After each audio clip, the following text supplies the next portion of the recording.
Le numérique responsable vise à permettre de maximiser les bénéfices du numérique tout en minimisant les impacts négatifs et surtout d'en faire profiter le plus grand nombre. Donc ça porte sur des sujets d'inclusion, permettre au plus grand nombre d'utiliser tout ce que l'apport du digital permet d'améliorer dans le quotidien de leur vie. Et puis également de travailler sur des sujets de confiance, puisque la confiance aujourd'hui est un sujet majeur dans le monde du digital, notamment au sujet de la cybersécurité bien évidemment, mais également l'avènement de l'ère de l'IA fait que nous avons besoin de plus en plus aujourd'hui de développer des IA éthiques. Donc il y a un certain nombre de bonnes pratiques et de réglementations à respecter par rapport à ça. Et enfin, bien sûr, c'est de prendre en considération l'impact environnemental du numérique, qui peut être à la fois une réponse aux problématiques de changement climatique, mais également un élément aggravant dans certains cas d'utilisation.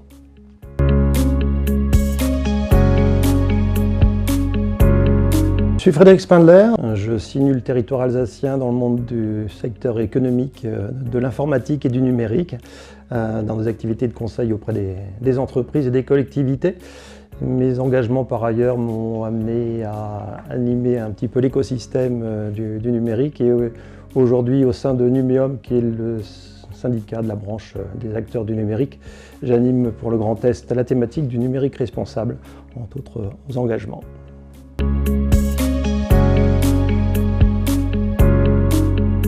Mais la réponse est vraie, puisque tout le monde aujourd'hui est en mesure effectivement d'adopter des gestes vertueux en termes d'usage de son numérique.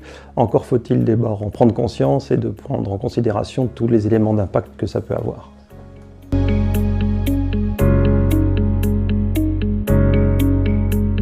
Eh bien la réponse ici est faux. L'impact du numérique est assez important puisque les usages d'Internet, leur globalité, émettent plus de pollution que l'aviation civile dans le monde. Et il faut prendre conscience que lorsque l'on clique sur Internet, que l'on va streamer sur les réseaux, que l'on va consulter les réseaux sociaux, on émet énormément de pollution. Et surtout lorsqu'on veut changer régulièrement ses équipements informatiques, numériques, smartphones, il faut réfléchir à deux fois de l'impact environnemental que ça peut avoir.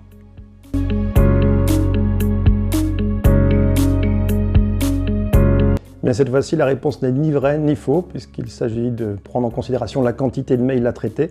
Il est certain qu'imprimer des milliers de mails qu'on ne lira pas n'est pas du tout vertueux pour la planète. Néanmoins, conserver des milliers, voire des dizaines de milliers de mails dans ses boîtes aux lettres avec des pièces jointes et des photos, etc., est tout aussi impactant en termes d'impact environnemental.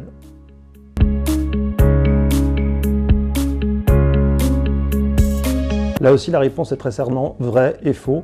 Vrai parce que ce sont des entreprises qui investissent énormément dans l'efficience énergétique des data centers qu'elles utilisent et on a des modèles aujourd'hui très vertueux en termes d'utilisation d'énergie d'origine verte. Plus compliqué, peut-être pas faux, mais en tout cas plus compliqué puisque le business model quand même de ces entreprises est basé sur la mise à disposition d'un gros volume de données, le transfert de beaucoup de données dans les réseaux et que ceci a forcément un impact négatif.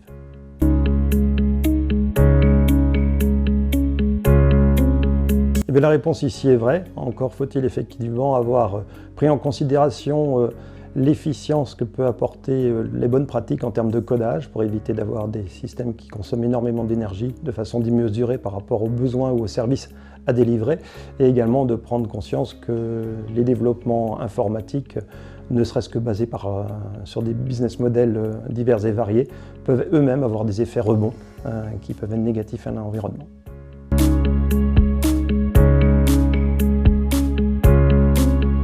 Eh bien, vrai et faux, comme pour tout outil ou comme toute technologie, il peut y avoir un usage vertueux et un usage moins vertueux des solutions. En l'occurrence, les IA, avec leur capacité à traiter une grosse masse de données, à apporter des informations pertinentes, à avoir des modèles prédictifs, permettent d'être une partie de la réponse à un usage vertueux du numérique, notamment pour se confronter à toute la problématique de changement climatique. Néanmoins, effectivement, le recours à l'IA est très énergivore, recourir à des IA génératives est très énergivore et si l'on le fait sans avoir effectivement une sensibilité à ce sujet, on risque de contribuer à un emballement de la consommation énergétique liée à l'IA.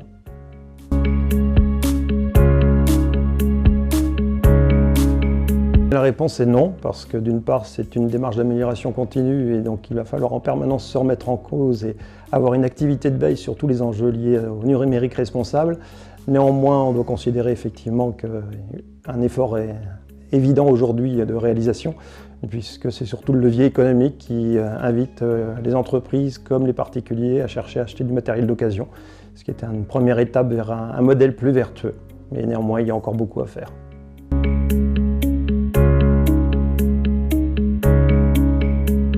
Eh bien, Numéum aborde le sujet en accompagnant déjà les entreprises adhérentes, membres de la filière, sur ces enjeux, afin de les encourager à intégrer dans leur business model, dans leur mode de conception de nouvelles solutions, la dimension numérique responsable.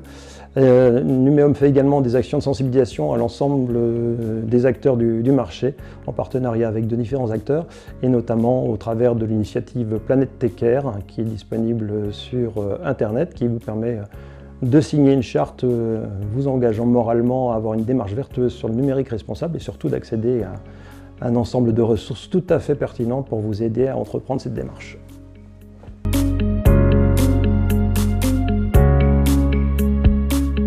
Le gridwashing est avant tout une démarche purement marketing qui vise à rendre plus beau la réalité. Et forcément, il serait applicable au secteur du numérique. Mais néanmoins, le numérique responsable a une capacité à être réellement responsable en proposant de véritables modèles vertueux.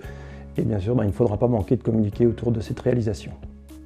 J'en profite pour remercier l'UHA d'avoir accueilli aujourd'hui, à travers mon intervention, Numéum et l'écosystème du numérique pour pouvoir aborder ce sujet qui est un sujet d'avenir et que les étudiants doivent s'approprier à plein bras. Merci et à bientôt.